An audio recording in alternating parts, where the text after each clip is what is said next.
अस्सलामु अलैकुम वरहमतुल्लाहि वबरकातुह।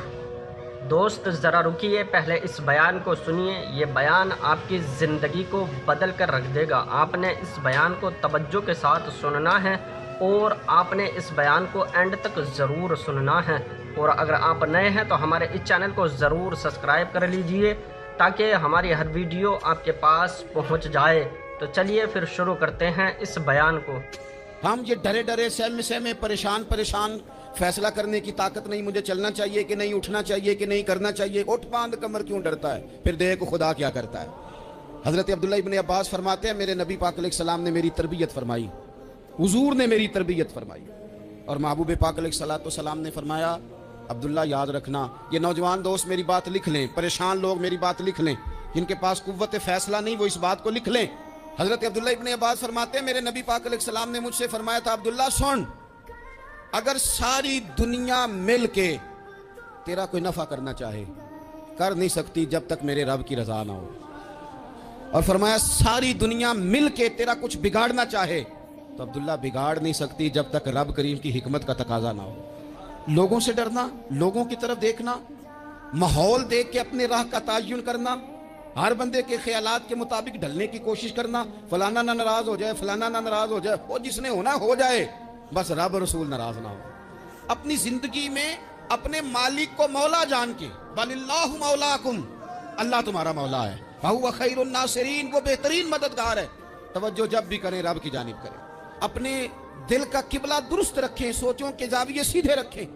मेरे भाई, मालिक जब बंदोबस्त कर देना, जब मालिक बंदोबस्त करते हैं, फिर ऐसा बंदोबस्त करता है कि लोगों के पास ना चारा नहीं रहता। हज़रत मरियम रज़ियल्लाहु ताला अन्हा पाकबाज थी, मस्जिद में रही थी, पर मालिक की हिकमत के तकाजे बड़े अजीब है ना। फिर जनाब मरियम को अल्लाह ताला ने बगैर शौहर की औलाद अता कर दी। ये बात ही ऐसी थी, वो किसी ने कहा था कि मखलूक तो फनकार है इस दर्जा के पल भर में, संगे दरे काबा से भी असनाम तराशे, तुम कौन हो क्या चीज़ है दागे कबाबी। लोगों ने तो मरियम पे भी इल्ज़ाम तराशे। तो लोगों ने कहा किधर से ले आई बच्चा, तेरा बाप तो ऐसा नहीं था, कहां से ले आई। अल्लाह करे मैं आपको समझा सकूं, जरा अपने आप को वहां खड़ा करें कि एक पाक बाज औरत, पाक बाप की बेटी, तैयब माँ की बेटी और अल्लाह के घर में परवरिश पाने वाली खातून, एक वो वक्त और एक ये वक्त कि उस औरत को कटहरे में खड़ा करके पूछा जा रहा है कि माज़अल्लाह तेरी गोद में बच्चा जायज नहीं है, कहां से लाई है। अब खुद से सफाइयां बंदा कितनी को दे, कितनी को वजाहतें करे। और मैंने तो अपनी जिंदगी में देखा है, ज्यादा वजाहत देने वाले को भी लोग झूठा समझने लग जाते हैं। ज्यादा वजाहत देने पर भी लोग कमजोरी का इजहार समझते हैं कि कमजोर पड़ गया।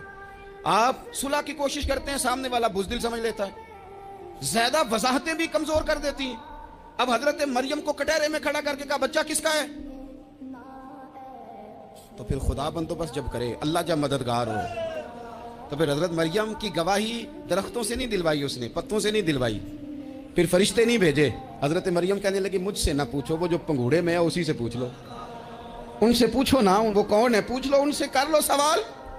उन्होंने कहा पंघूड़े में चंद दिनों का बच्चा, ये जवाब देगा। मददगार था रब, उनकी बरात का ऐलान करना था मालिक ने।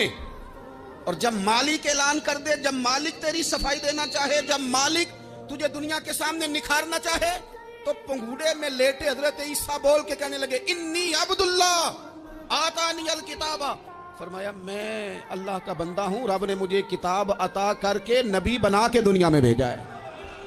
मैं अल्लाह का बंदा हूं, किताब लेके आया हूं, नबी बन के आया हूं। फिर पंघूड़े से ऐलान हो गया, फिर बच्चा बोल पड़ा।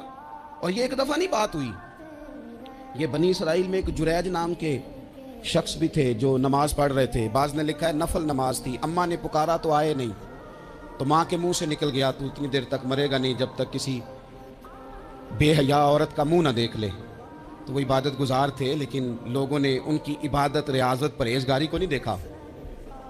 बस एक औरत को भेज के इल्ज़ाम लगवा दिया। वो औरत आया जाया करती थी, अब आ जाती हैं औरतें, मसला पूछने की नीयत से भी आ जाती हैं। माहौल में कुछ जगह ऐसी भी हैं जहाँ औरतें दम कराने के बहाने आ जाती हैं। वो खातून आती जाती थी, उस खानका पे, आस्ताने पे, ये बुखारी में मौजूद है। फिर उसने कहा मेरी गोद में जो बच्चा है ये इन्हीं का है। मुझे बताएं कैसे बंदा वजाहत दे।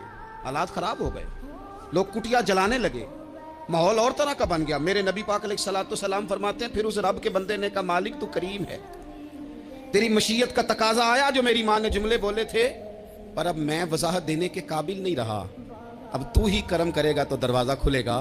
तो वो चंद दिनों का बच्चा पंघूड़े में बोल के कहने लगा, मैं इस दरवेश का नहीं, मैं तो फलाने चरवाहे का बच्चा हूं, वो जो बकरियां चराता है। रब की मदद को पुकारें, अपने साथ अपने मालिक की मदद को शामिल करें, थोड़े रिस्क पर भी गुजारा अच्छा होने लग जाएगा।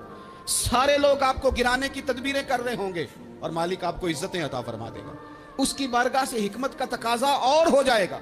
हमने सारी जिंदगी लोगों को राजी करने में गुजार दी, सारी जिंदगी बुढ़ापा आ गया बच्चों को पालते, और बच्चों ने आखिरी उम्र में कह दिया, अब्बा अगर कोई ढब का काम कर लेते तो आज हमारे दिन भी फिर ना जाते।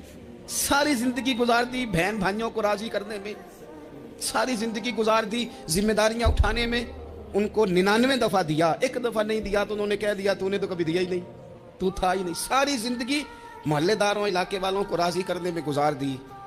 और मैंने ऐसे लोग भी देखे, दीन के लिए वक्त गुजारा, लेकिन जब बुढ़ापे में दांत काम ना करते थे तो वक्त के मुफ्तियों को भी मस्जिदों की कमेटियों ने कह दिया, अब आपकी समझ नहीं आती, हमने खतीब को यौर रखना है, न देखो दुनिया की तरफ, दुनिया रुला देती है, न राजी करो बंदों को, बंदे थका देते हैं, न पीछे भागो हर वक्त दुनियादारों के, ये इंसान को कमजोर कर देते हैं। वो तो करीम ही बड़ा है, 2 आंसू जमीन पर बाद में गिरते हैं, बंदे के गुनाह सारे पहले माफ फरमा देता है।